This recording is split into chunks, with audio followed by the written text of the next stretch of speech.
Acara ini didukung oleh Desa Pay, cashless-nya kerabat desa Indonesia.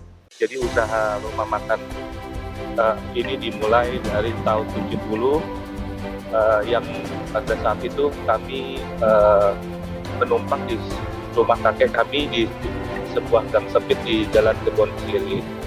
Jadi mama memulainya dengan harga Rp25 per porsinya dan modal awalnya sekitar Rp500 ketika tahun 70. Saat itu mama memulainya itu hanya untuk mencari nafkah karena memang mama harus berjuang untuk menghidupi keluarga kami. Jadi kenapa kalau ditanya kenapa mama memilih menu gado-gado, karena memang itu menurut mama sebuah menu yang gampang dibuat dan bahan bakunya ada di mana-mana, Pak Haris. Ya. Jadi itulah yang melatar belakangi pemilihan menu gado-gado yang dipilih oleh mama.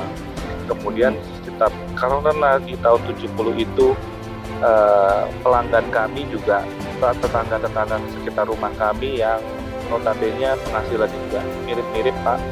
Jadi kan pasti juga nggak akan bisa berkembang terlalu, Pak. Nggak akan bisa berkembang pesat ya.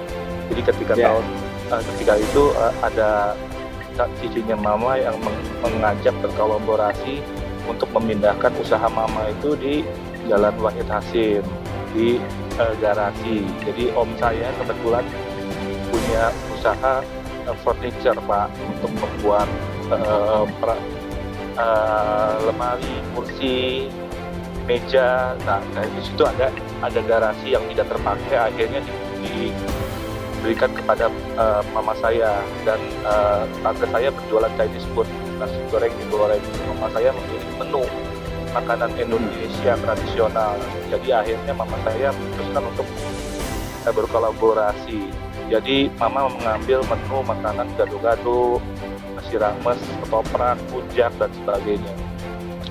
Ketika mama melihat ke depan dari lokasi garasi itu, mama lihat ada satu plat merek Apotek Boplo, dan dari nama Boplo itu mama saya memikirkan untuk mengambil nama Boplo itu sebagai nama warungnya, Pak, atau nama kedainya.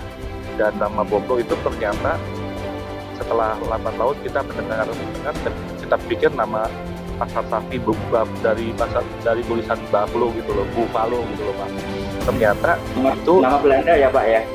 Ya, ternyata itu salah, Pak. Ternyata itu yang benar adalah nama recet dari Belanda yang tulisannya Hidup Lompung gitu. Jadi rupanya pada saat kita dijajah Belanda dulu itu pemerintahan Belanda menugaskan pengembang yang bernama Edwin de Blokung itu membangun kawasan menteng seperti kawasan di Den Haag sana, Pak. Jadi itulah kira-kira sekelumit kisah yang melatar belakangi usaha dari mama saya. Kemudian tahun 80-an mama itu sudah mulai melakukan yang dinamakan sekarang itu branding, Pak. Mama diajakin buka cabang di tempat-tempat dekat di sebelah supermarket, atau kalau ada food court mama juga ikutan food court. Mama saya gencar sekali untuk melakukan proses yang dinamakan branding. Padahal zaman dulu tidak ada yang namanya branding, Pak. Kita nggak tahu, ternyata mama saya sudah melakukan branding dari zaman dulu.